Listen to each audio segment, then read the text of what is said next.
Recording by Elizabeth, Athens, Greece.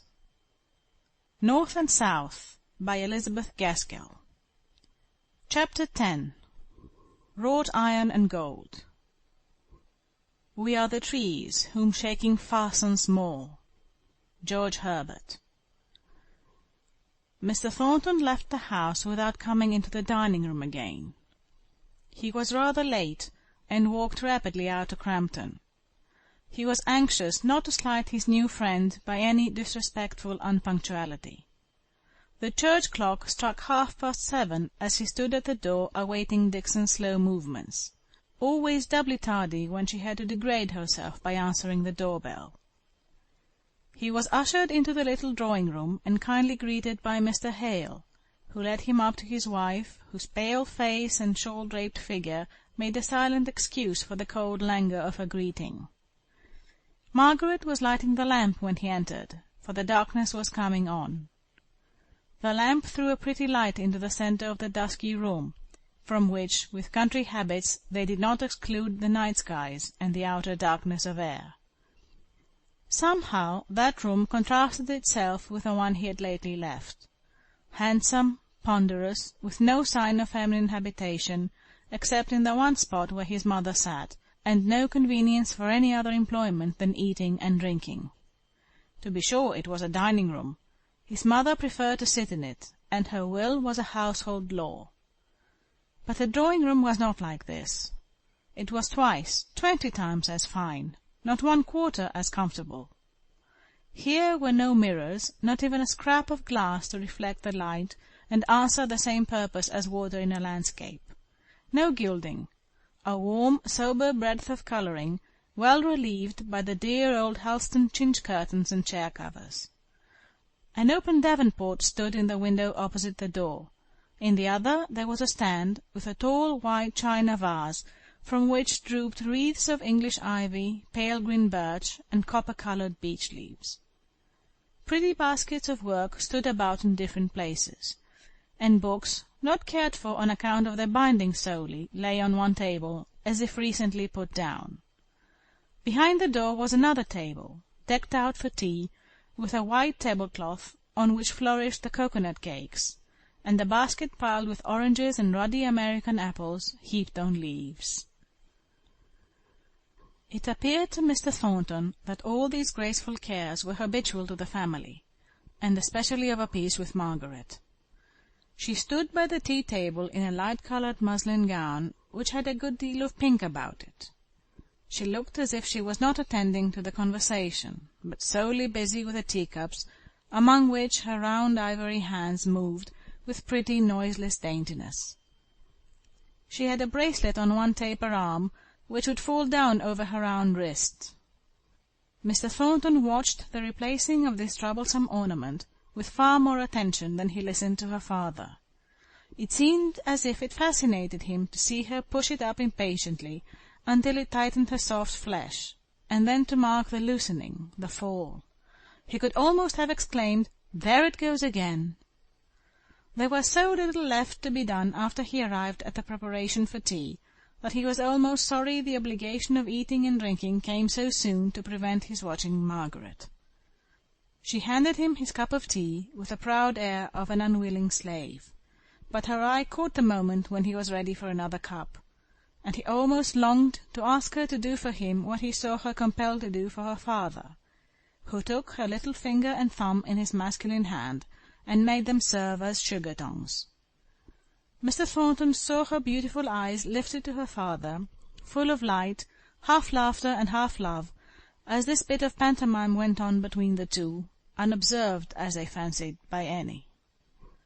Margaret's head still ached, as the paleness of her complexion and her silence might have testified, but she was resolved to throw herself into the breach if there was any long untoward pause, rather than that her father's friend, pupil, and guest should have cause to think himself in any way neglected.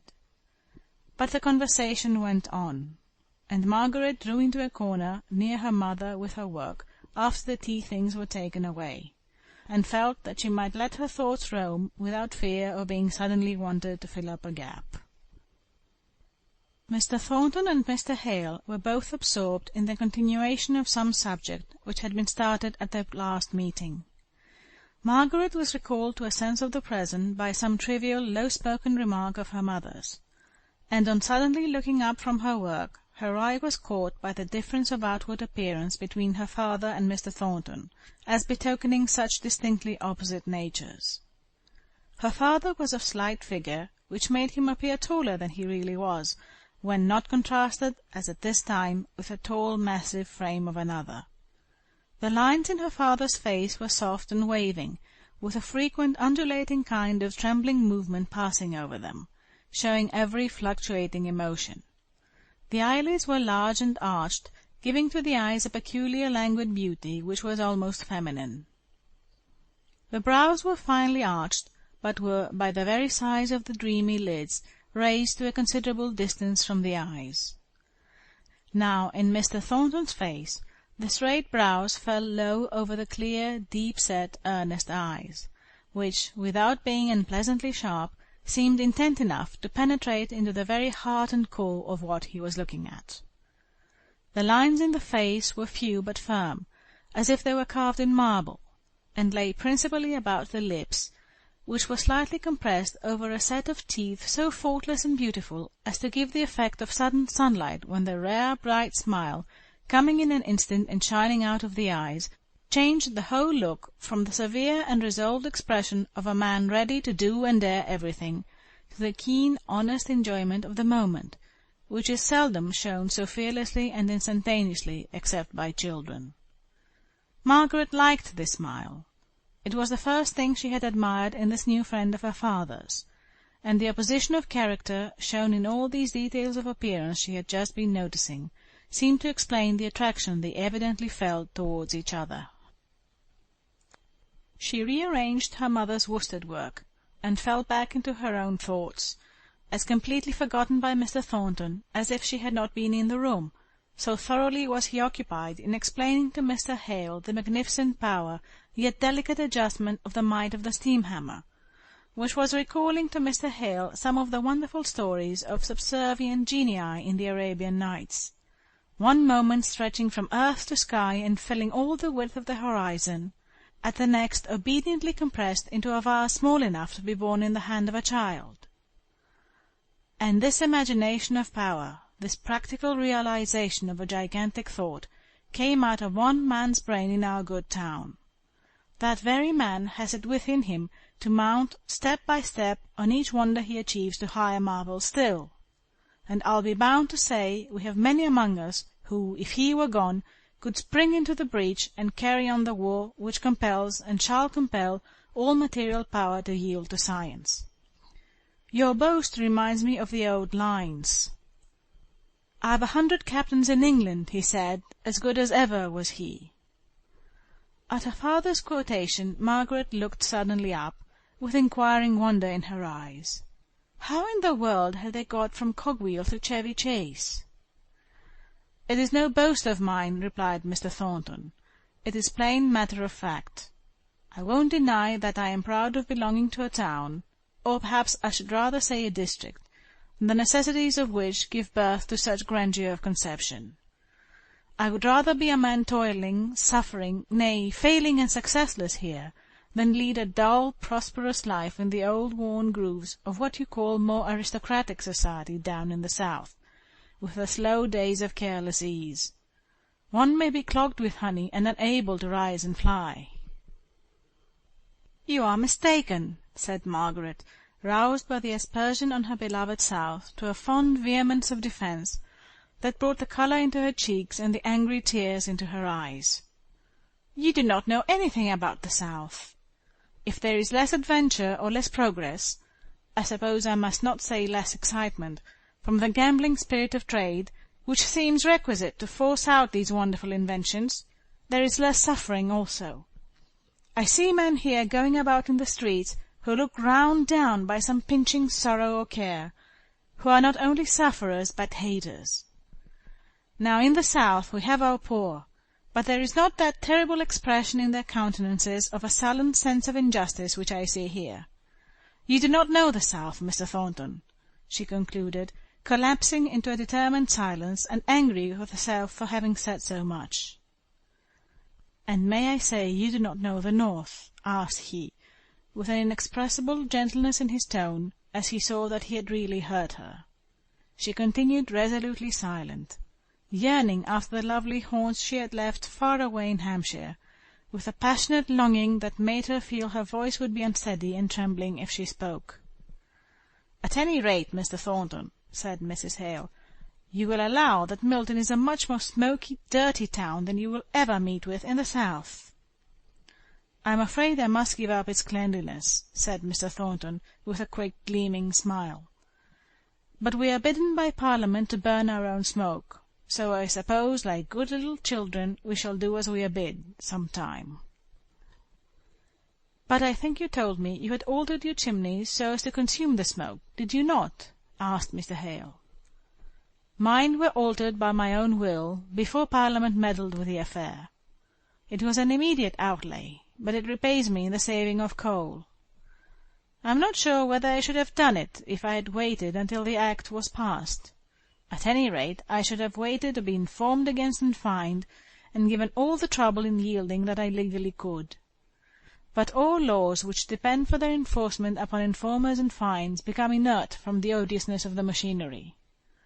I doubt if there has been a chimney in Milton informed against for 5 years past, although some are constantly sending out 1/3 of their coal in what is called here unparliamentary smoke. I only know it is impossible to keep the muslin blinds clean here above a week together, and at Helston we have had them up for a month or more, and they have not looked dirty at the end of that time. And as for hands, Margaret, how many times did you say you had washed your hands this morning before 12 o'clock? 3 times, was it not?" "Yes, mamma." "You seem to have a strong objection to Acts of Parliament and all legislation affecting your mode of management down here at Milton," said Mr. Hale. "Yes, I have, and many others have as well, and with justice, I think. The whole machinery, I don't mean the wood and iron machinery now, of the cotton trade is so new that it is no wonder if it does not work well in every part all at once. 70 years ago what was it? And now what is it not? Raw, crude materials came together. Men of the same level, as regarded education and station, took suddenly the different positions of masters and men, owing to the mother-wit, as regarded opportunities and probabilities, which distinguished some, and made them far-seeing as to what great future lay concealed in that rude model of Sir Richard Arkwright's. The rapid development of what might be called a new trade gave those early masters enormous power of wealth and command. I don't mean merely over the workmen. I mean over purchasers, over the whole world's market. Why, I may give you, as an instance, an advertisement inserted not 50 years ago in a Milton paper, that so-and-so, one of the half-dozen calico printers of the time, would close his warehouse at noon each day, therefore that all purchasers must come before that hour. Fancy a man dictating in this manner the time when he would sell and when he would not sell. Now, I believe, if a good customer chose to come at midnight, I should get up and stand hat in hand to receive his orders." Margaret's lip curled, but somehow she was compelled to listen. She could no longer abstract herself in her own thoughts. I only name such things to show what almost unlimited power the manufacturers had about the beginning of this century. The men were rendered dizzy by it. Because a man was successful in his ventures, there was no reason that in all other things his mind should be well balanced. On the contrary, his sense of justice and his simplicity were often utterly smothered under the glut of wealth that came down upon him. And they tell strange tales of the wild extravagance of living indulged in on gala days by those early cotton lords. There can be no doubt, too, of the tyranny they exercised over their workpeople. You know the proverb, Mr. Hale, "Set a beggar on horseback, and he'll ride to the devil." Well, some of these early manufacturers did ride to the devil in a magnificent style, crushing human bone and flesh under their horses' hoofs without remorse. But by and by came a reaction. There were more factories, more masters, more men were wanted. The power of masters and men became more evenly balanced, and now the battle is pretty fairly waged between us. We will hardly submit to the decision of an umpire, much less to the interference of a meddler with only a smattering of the knowledge of the real facts of the case, even though that meddler be called the High Court of Parliament. "Is there necessity for calling it a battle between the two classes?" asked Mr. Hale. "I know from your using the term it is one which gives a true idea of the real state of things to your mind." "It is true, and I believe it to be as much a necessity as that prudent wisdom and good conduct are always opposed to, and doing battle with ignorance and improvidence. It is one of the great beauties of our system that a working man may raise himself into the power and position of a master by his own exertions and behaviour. That, in fact, everyone who rules himself to decency and sobriety of conduct and attention to his duties comes over to our ranks. It may not be always as a master, but as an overlooker, a cashier, a bookkeeper, a clerk, one on the side of authority and order."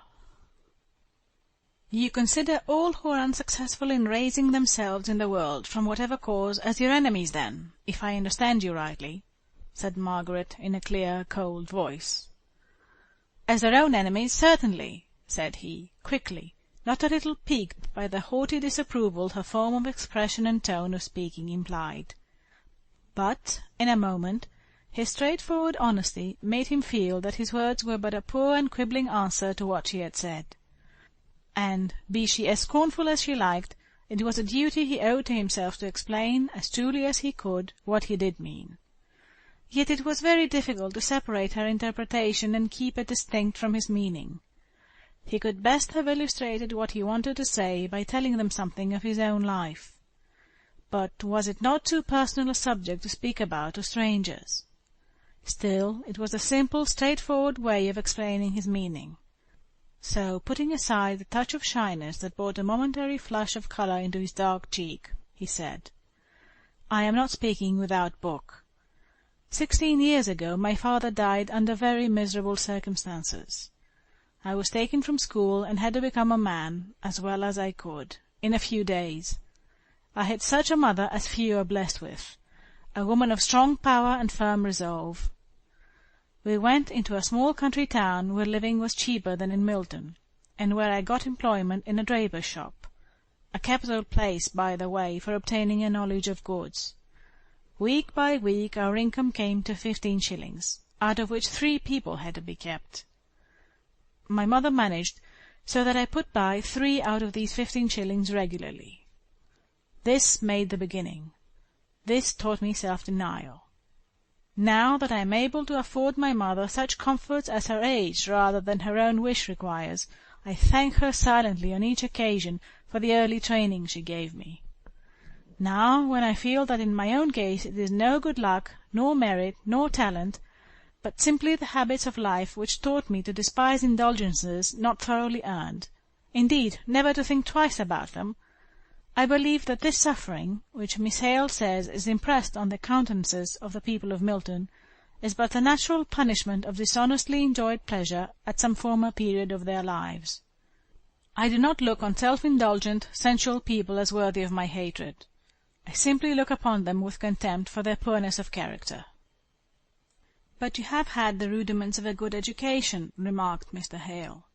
"The quick zest with which you are now reading Homer shows me that you do not come to it as an unknown book.